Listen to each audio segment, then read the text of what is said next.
Hey, if it like YouTube, welcome back to another episode of the Black Pearl. Well, finally, the time has came and the big boys are in the Black Pearl now, so that's fantastic. Really nice to see some big fish in here for a change.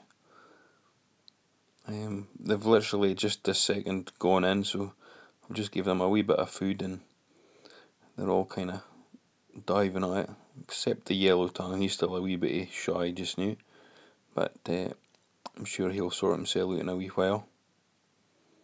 Of course, the other thing is, I had a wee bit of a dilemma because I was originally going to just add the yellow tang and the lipstick tang, and then add the Regal Tang and the Vampire Tang later on. But I decided just to stick them all in at once, and then that way they can sort out their territories and stuff all in one go, as opposed to two of them getting sorted, and then later on another two going in, and then all the blooming fighting carry on. So I just decided to put them all in at the one time. So far so good. I don't think they've realised that they've got the whole tank to explore yet. They've been kind of just staying in this one corner. But give it time, I'm sure they'll be flying about here. So the quarantine, quarantine went well. I think if you maybe look at the quarantine episode, you'll notice that I got white spot. I tried copper for a couple of weeks, but it didn't really work out too well, so I ended up going for hyposalinity. The hyposalinity, it worked perfect, and all the fish are really healthy, so really happy with that.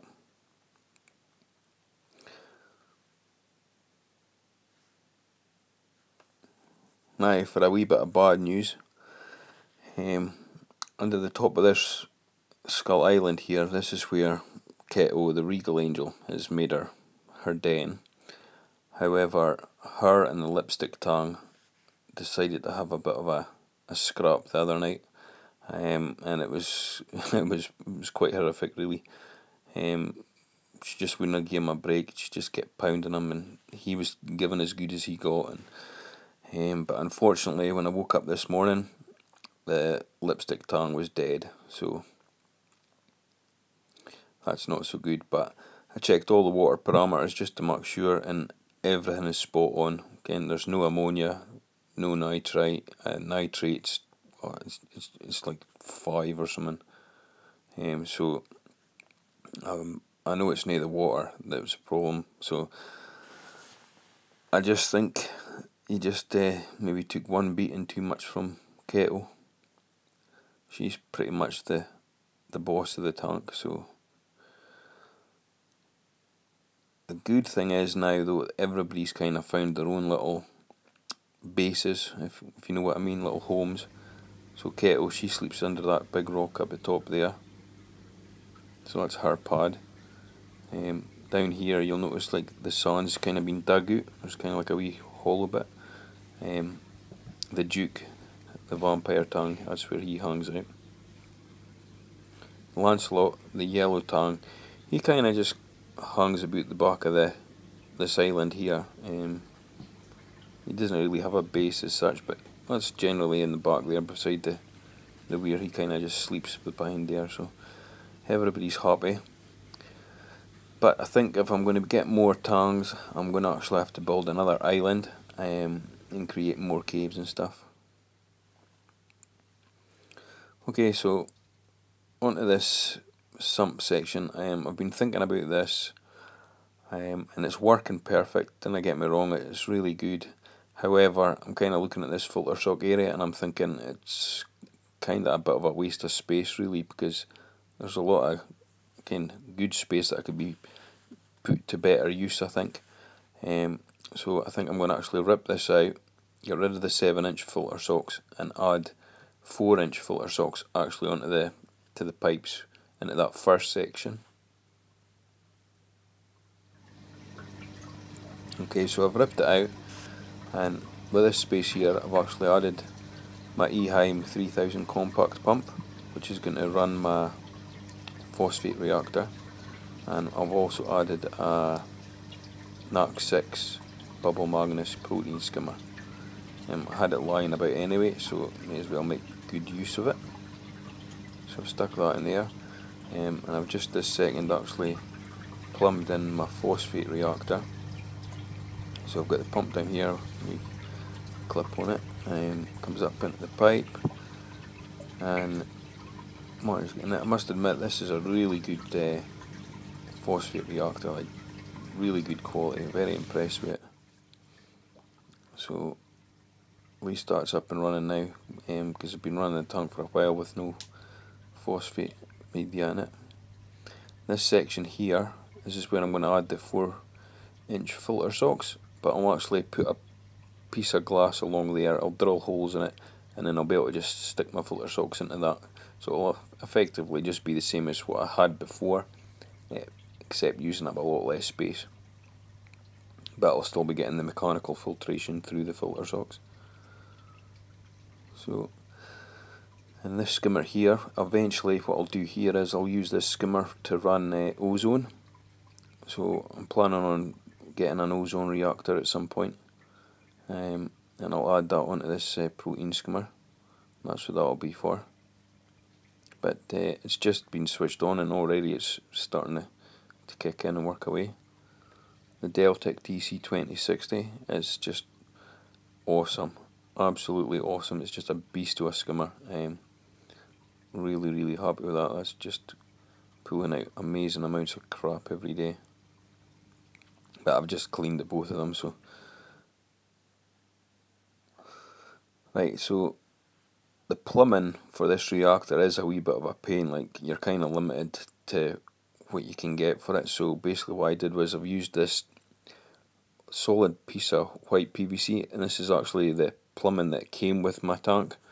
So I never threw nothing away, so it's came in handy, and I've attached onto here. And then I've used the return that I would have been using for it, if I used it on my tank. I've used it for this, and I've tied it. You can't really see that. Hang on.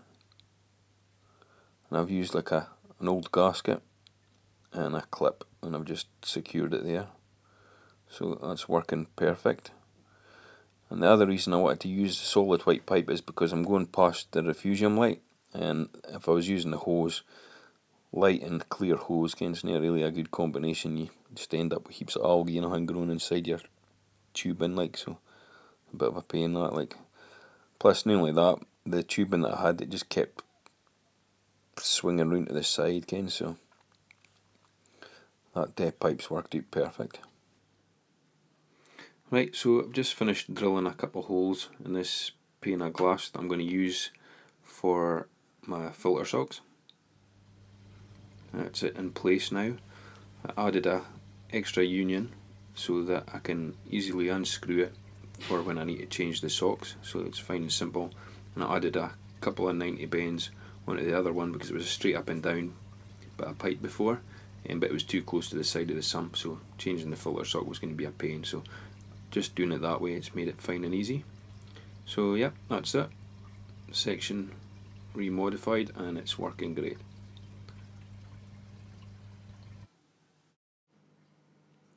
Finally got round to getting myself a magnet cleaner. In the end I went for the flipper. It's got a scraper one side, and then you've got your rough side for scrubbing on the other. It works really good. I'm really impressed with it. I used to use mag floats all the time before, but I decided to give this a bash, like, and I must admit it is fantastic. Really good. Also used this Renner scraper. It was only about £3. I used that for the back glass. It's got another attachment you can put on for the acrylic, and also use this on the weir box as well, just to save scratching it and that.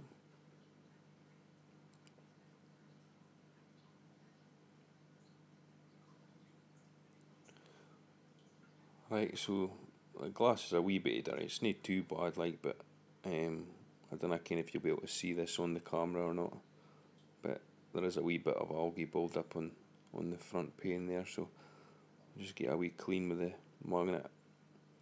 I'll maybe can show you again another time when it's a bit dirtier, like, but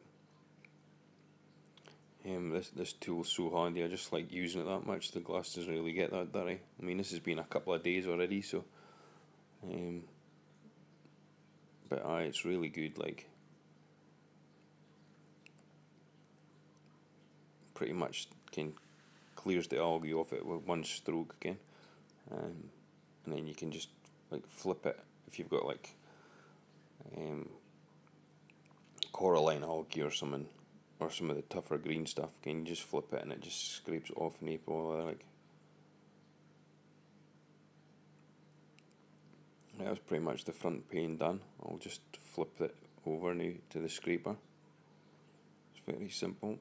There you go. You just pull it away from the magnet about 6 inches, turn it around, stick it back on, and the magnet just flips itself over. It's great.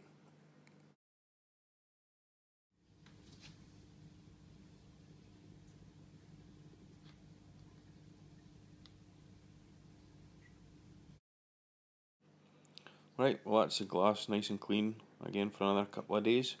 Flipper magnet, really good bit of kit, highly recommend it. You'll constantly be using it all the time because it's so easy and it does such a great job. Other thing I added, I don't know if I mentioned it before, was I added a couple of bags of live sand, but a heavier grain stuff, and that's just totally sorted out my sandstorm, so I don't have any problems with the sand blowing about anymore, so that's fine. What else? Yep, I would just like to thank everybody that's subscribed to my channel. Thank you very much, really do appreciate it. And it's, again, all the feedback and that I've been getting, again, it's awesome, like, so thanks very much, guys and girls. But for this video, that's pretty much it just now. So till next time, thanks for watching, bye bye.